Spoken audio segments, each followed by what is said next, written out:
날 항상 돌보시고 날 친히 거느리시네. 주 날 항상 돌보시고 날 친히 거느리시네. 내 주의 손을 붙잡고 천국에 올라가겠네. 괴로우나 즐거우나 예수가 거느리시네. 주 날 항상 돌보시고 날 친히 거느리시네.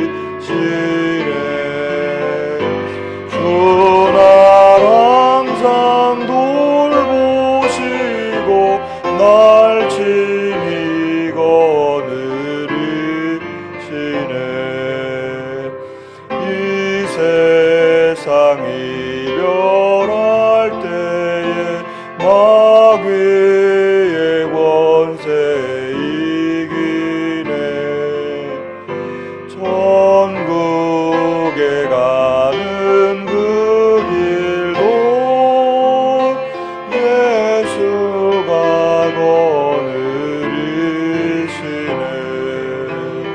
주 날 항상 돌보시고 날 친히 거느리시네. 주 날 항상 돌보시고 날 친히 거느리시네.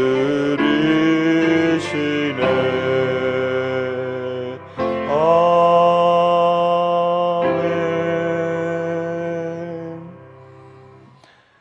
오늘 하나님께서 우리에게 주시는 말씀은 신약 성경 요한복음 3장 22절부터 30절까지 말씀입니다.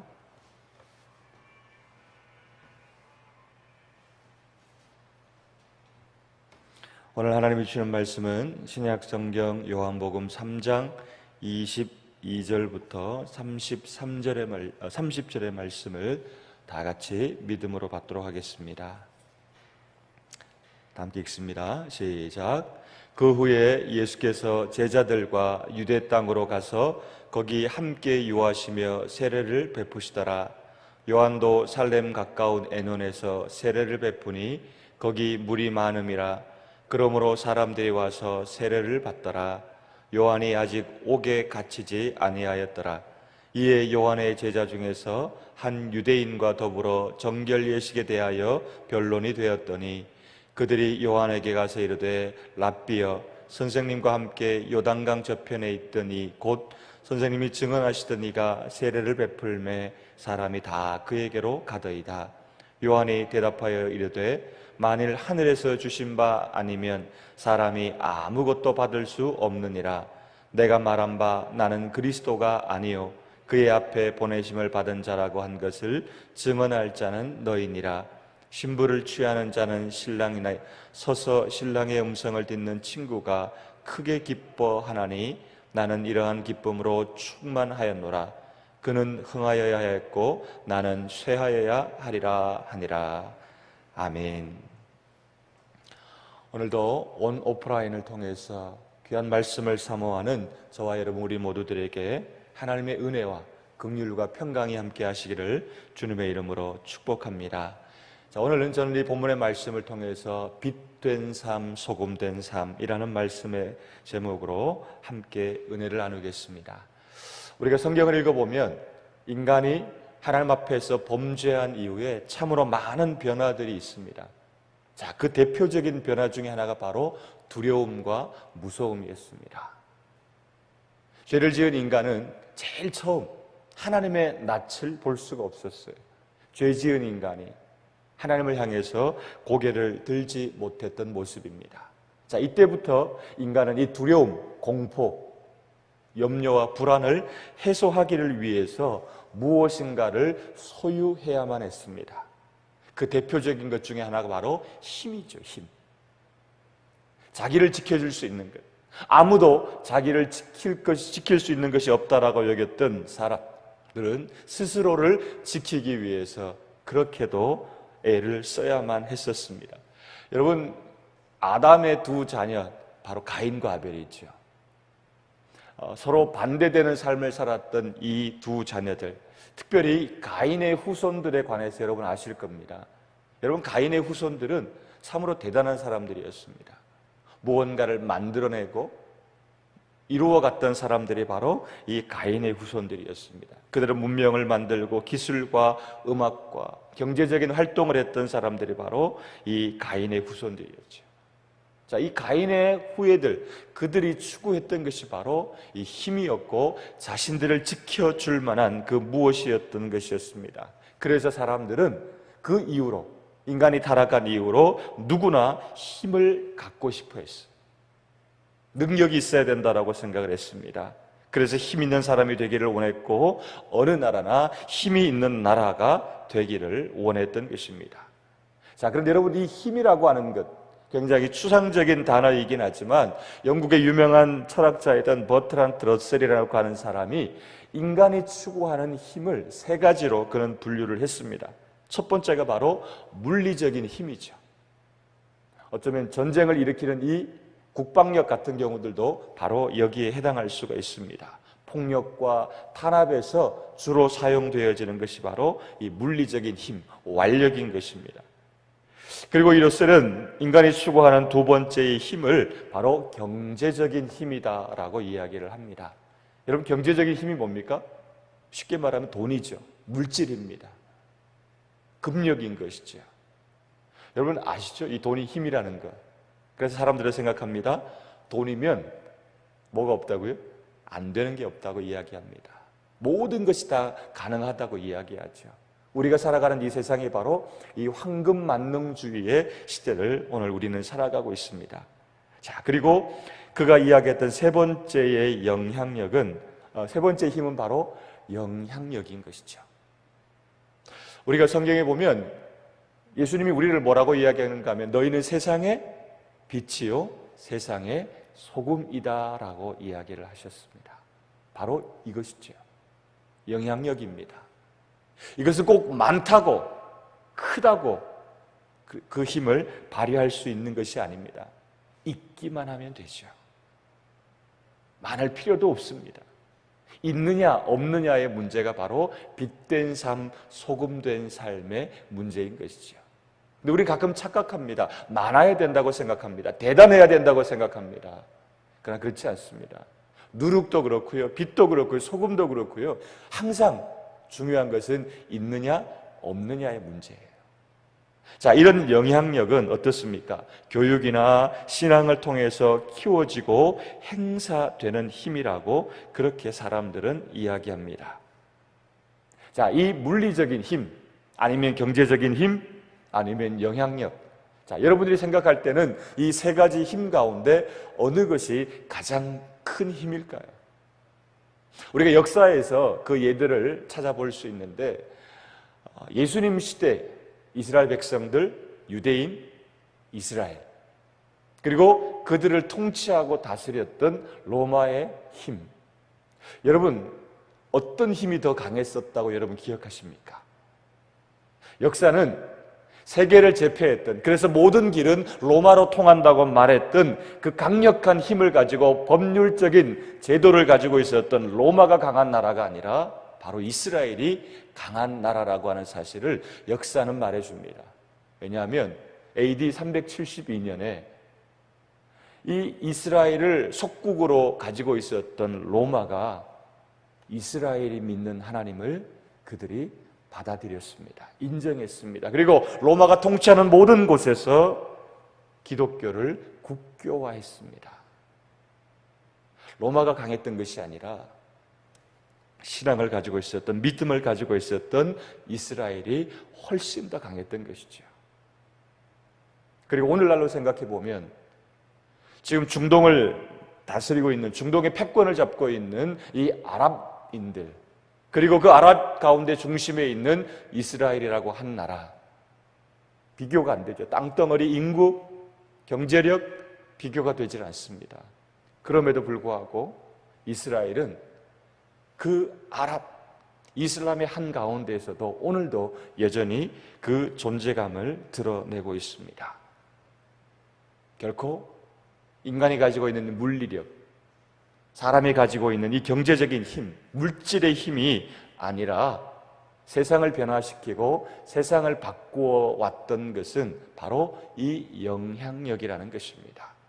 그래서 예수님이 저와 여러분을 세상의 빛, 세상의 소금이라고 말씀해 주신 것이죠.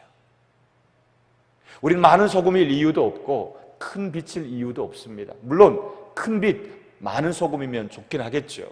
그러나 그렇지 않아도 우리는 얼마든지 세상에서 그와 같은 영향력 있는 삶을 살아갈 수 있다라고 말씀하고 계십니다. 사랑하는 성도 여러분, 오늘도 우리를 세상에 보내신 하나님의 그 뜻처럼 빛과 소금된 삶을 사는 저와 여러분이 되시기를 주님의 이름으로 축복합니다. 자, 그런데 우리 그리스도인이 갖추어야 할 이 힘이 바로 영향력인 것이죠. 여러분, 이 비슷한 말이 매력이라고 하는 말이 있습니다. 그래서 여러분, 외모도 뭐라 그러죠? 힘이다라는 말이 있었습니다. 우리가 외적인 외모가 준수하면 어떻습니까? 사람들의 관심이나 주의를 끕니다. 그죠? 얼굴이 예뻐요. 잘생겼어요. 그러면 사람들에게 호감을 줍니다. 이게 바로 매력이죠. 자, 그런데 이 매력에 비해서 영향력은 조금 다릅니다. 영향력에는 어떤 부분이 있는가 하면 변화시키는 힘이 있습니다. 바꾸는 힘이 있다는 것이죠. 그저 호감을 느끼고 마음을 열어주는 차원이 아니라 한 사람의 인생과 한 사람의 삶을 바꿀 수 있는 것이 바로 영향력인 것입니다. 여러분, 이런 힘을 갖춘 대표적인 성경의 인물을 꼽으라고 한다면 오늘 우리가 함께 읽은 이 요한복음 본문에 나오는 주인공인 세례 요한이라고 말할 수 있을 것입니다. 여러분, 이 누가복음 14장에 보면 이 세례 요한을 어떻게 표현하고 있는가 하면 이렇게 표현합니다. 여자가 낳은 자 중에 가장 큰 사람, 그 사람이 요한이라는 거예요. 여러분, 요한이 대단한 사람이었습니까? 아주 기인이었습니다. 사람들은 이해하지 못하는, 광야에서 살았던, 메뚜기와 석청을 먹고 낙타 털옷을 입고 살았던 사람, 어쩌면 광인의 모습이죠.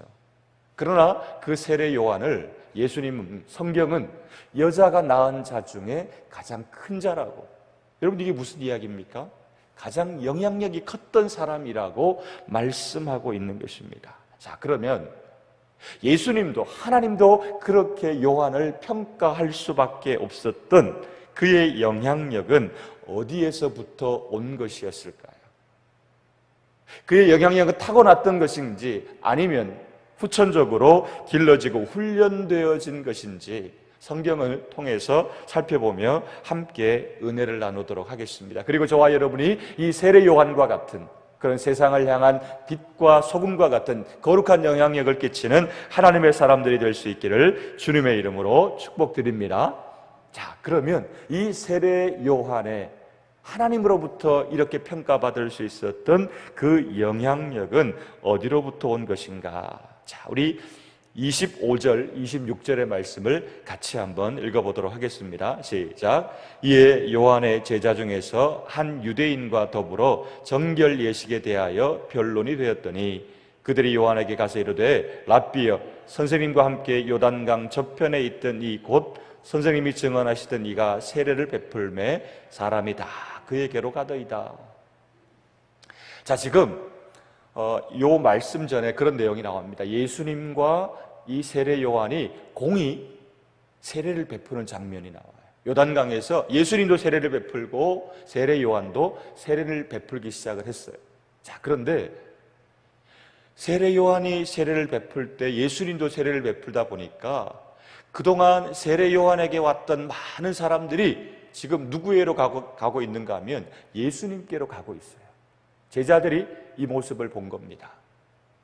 유대인의 정결 예식, 다른 유대인과 더불어서 이 유대인의 정결 예식에 대해서 서로 이야기하던 요한의 한 제자가 스승인 요한에게 가서 이렇게 말씀하는 겁니다. 그것이 바로 26절의 내용이죠. 선생님과 함께 요단강 저편에 있던 그 사람, 곧 선생님이 증언하시던 그 이가 세례를 베풀매 사람들이 다 그에게로 갑니다. 지금 이 제자들의 마음 가운데는 염려와 걱정이 섞여 있는 말이죠. 그동안 선생님만 쫓아오던 사람들이, 그동안 선생님의 영향력 아래 있던 사람들이 이제는 선생님에게 오지 않고 예수라고 하는 어디서 듣도 보지 못했던 청년에게로 가고 있습니다. 그렇게 지금 보고하고 있는 거예요. 그 말은 뭡니까? 선생님 가만히 계시면 안 됩니다.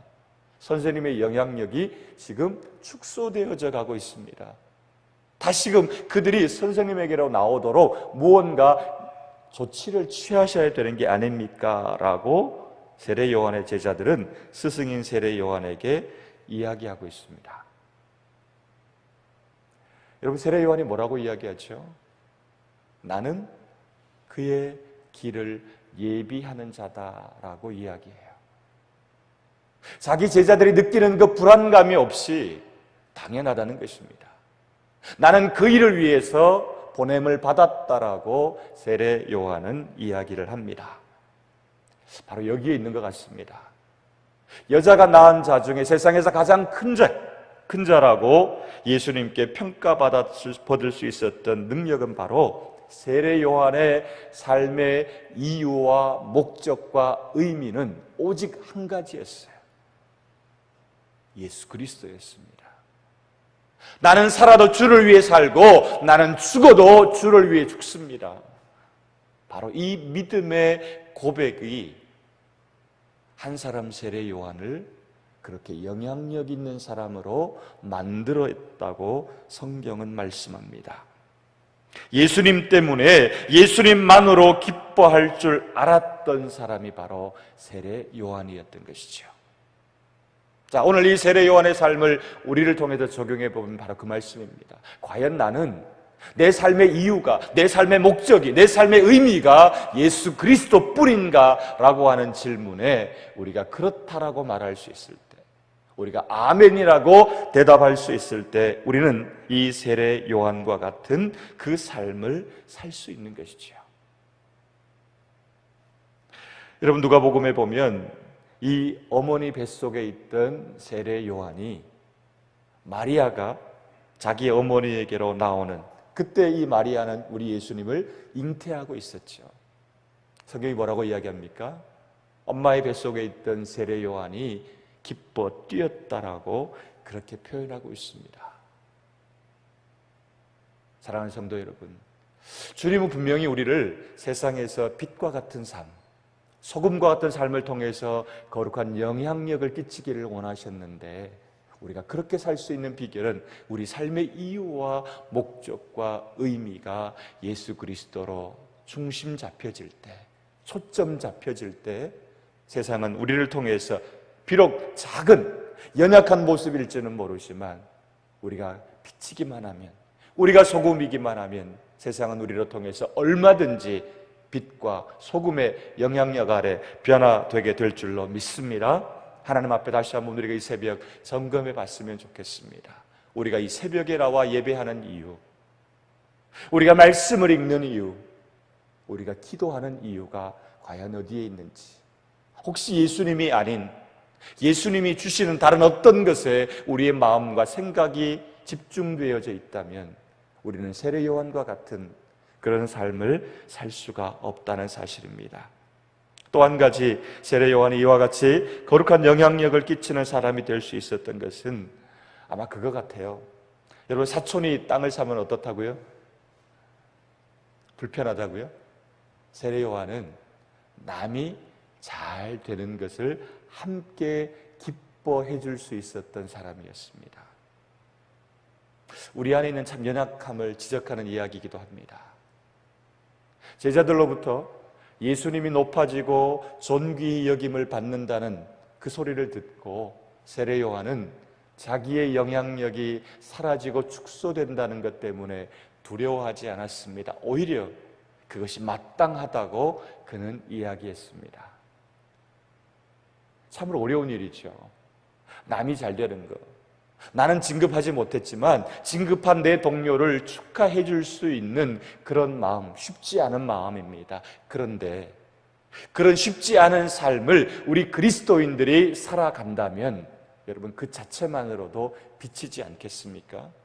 그 자체만으로도 사람들에게 우리를 차별하게 보이는 그런 부분들이 아닐까 싶은 생각이 들었습니다. 그는 흥하여야 하겠고 나는 쇠하여야 하리라. 그것이 바로 세례 요한의 고백이었습니다. 사랑하는 성도 여러분, 여러분 주변에 있는 축하받아 마땅한 내 꿈이었고 내 소망이었지만 내가 누리지 못하는 그 기쁨을 누리는 누군가를 바라보며 함께 기뻐하는 저와 여러분이 되시기를 주님의 이름으로 축복합니다. 그럴 때 세상은 우리를 통해서 야, 참 다르구나, 차별이 되는구나 라고 하는 사실들을 세상이 알아가게 될 것입니다. 끝으로 이 요한은요, 타협하지 않는 사람이었습니다. 이 요한이 헤롯을 향해서, 당시의 왕이었던 헤롯을 향해서 자기의 이야기를 번복하지 않습니다. 어떤 일이 있었는가 하면 자기 동생 빌립의 아내인 헤로디아를 이 헤롯 왕이 아내로 취하게 됩니다. 선지자로서 요한은 바른 하나님의 말씀을 전하게 되죠. 그것 때문에 요한은 어떻게 되죠? 나중에 목이 잘려 죽습니다. 그럼에도 불구하고 세상과 타협하지 않는 삶을 살았던 이가 바로 세례 요한이었던 것이죠.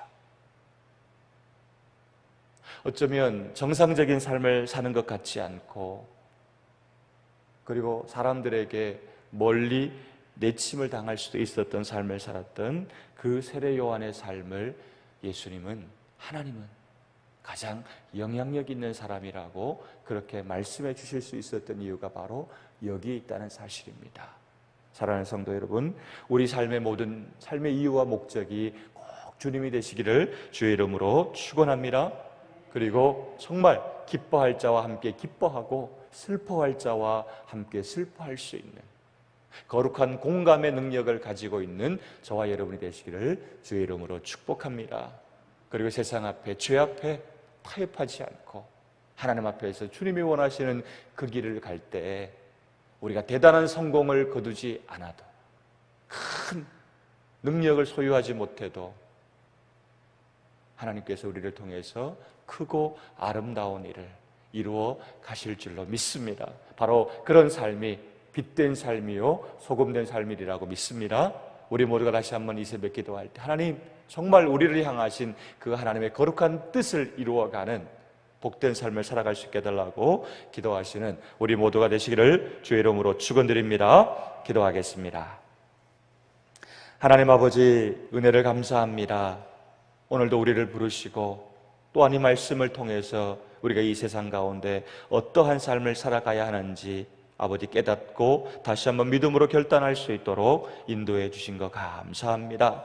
마음을 다하고 뜻을 다하고 힘을 다하여 주님이 원하시는 그 삶을 기억하며 나가게 하여 주시옵소서. 하나님, 오늘도 이 세상에 우리를 세우신 빛된 사명, 소금된 사명을 감당하며 작지만 연약하지만 세상을 변화시키는 거룩한 영향력 있는 삶을 살아가는 우리 모두가 되게 하여 주시옵소서. 오늘도 하나님 1000번째 예물을 드립니다.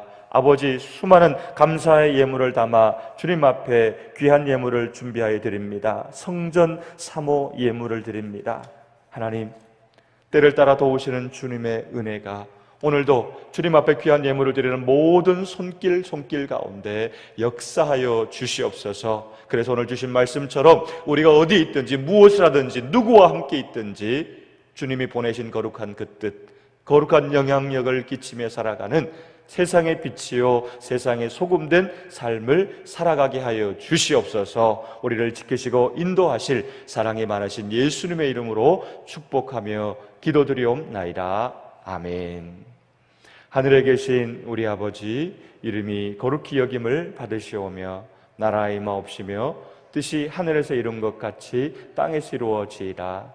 오늘날 우리에게 일용할 양식을 주옵시고 우리가 우리에게 죄 지은 자를 사하여 준 것 같이 우리 죄를 사하여 주옵시고 우리를 시험에 들게 하지 마옵시고 다만 악에서 구하옵소서. 대개 나라와 권세와 영광이 아버지께 영원히 있사옵나이다.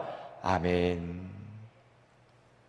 이 시간 함께 기도하는 시간을 갖겠습니다. 오는 주간은 우리 홀리 홈커밍 데이 주일입니다. 하나님께서 정말 이 주일을 통해서 모든 성도들 다시 한번 현장의 예배를 회복하게 도와주시고 우리 영혼의 고향인 이 하나님의 성전에서 주시는 놀라운 축복과 은혜와 긍휼을 구하는 축복의 자리가 되게 달라고, 정말 하나님이 역사하시는 홀리 홈커밍 선데이가 되게 달라고 기도해 주시길 바랍니다. 두 번째 기도 제목입니다. 하나님, 귀한 담임 목사님 붙잡아 주옵시고 정말 하나님 한국교회 하나됨을 위해서 여기까지 달려오셨습니다. 아름다운 열매가 목사님을 통해서 아버지여 열매 맺게 하여 주시옵소서. 한국교회가 온전히 하나를 이루므로 하나님을 기쁘시게 할 수 있는 우리 한국교회가 되게 해달라고, 목사님이 그 중심의 역할을 감당할 수 있게 해달라고 우리 함께 주여 한번 부르시고 기도하도록 하겠습니다. 주여 아버지 하나님, 은혜를 감사합니다. 오늘도 새벽 미명 은혜의 자리, 약속의 자리, 언약의 자리로 우리를 불러주신 하나님 감사합니다. 오늘 귀한 말씀을 힘입어 세상 가운데 빛된 삶을 살아가게 도와주시고 거룩한 삶을 살아갈 수 있는 소금된 삶을 살아가는 우리 모두가 될 수 있도록 하나님 은혜를 베풀어 주시옵소서. 하나님, 세상을 향해 거룩한 영향력을 끼치는 하나님의 사람들 되기를 원합니다. 은혜 가운데 있기를 원합니다. 주여 붙잡아 주시옵소서. 특별히 아버지 사랑하는 하나님 목사님을 주의 능력의 오름장 중에 붙잡아 주옵소서. 아버지야, 남들이 아무도 돌아보지 않는 그 길을 걸어가고 계십니다. 그러나 하나님, 귀한 목사님을 통해서 아버지 어두운 곳이 밝아지며 썩어져가는 곳이 온전함으로 회복되기를 원합니다. 아버지, 한국교회 연합과 일치와 화합을 위해서 아버지 믿음으로 달려오신 그 길을 주여 축복하여 주옵시고, 아버지 목사님을 중심으로 다시 한번 한국교회가 하나 되어지고 연합되어지고 온전한 화합을 이루어갈 수 있는 귀한 아버지 역사들이 이루어져 가게 하여 주시옵소서. 이제 아버지 그 마무리를 향해 달려가고 있지만 이러저러한 문제들이 있습니다. 걸림돌과 장애물들 다 제하여 주시옵시고 아버지 그동안 흘렸던 눈물과 땀의 아름다운 결실들을 거둘 수 있도록 주여 은혜를 베풀어 주시옵소서. 우리 아버지 목사님에게 성령 충만함을 주시고 육신의 강건함을 주셔서 이 소명을 다하시기에 부족함이 없도록 하나님이 도와주시옵소서. 아버지 또한 기도합니다. 이번 아버지 오는 주일은 아버지 홀리 홈커밍 아버지 선데이입니다. 하나님께서 아버지 예배를 통해서 모든 성도들 아버지 우리 영혼의 고향을 다시 한번 회복할 수 있도록 도와주시옵시고, 아버지 다시 한번 현장의 예배가 회복되게 도와주시옵시고, 이 오미크론으로 인해서 아버지 다시 한번 위축되어져 가고 있는 이 아버지 안타까운 현실들 하나님 정말 아버지 다시는 우리가 이 예배에 어려움이 되지 않도록 방해가 없도록 아버지 모든 코로나가 종식되는 은혜를 허락하여 주시옵소서.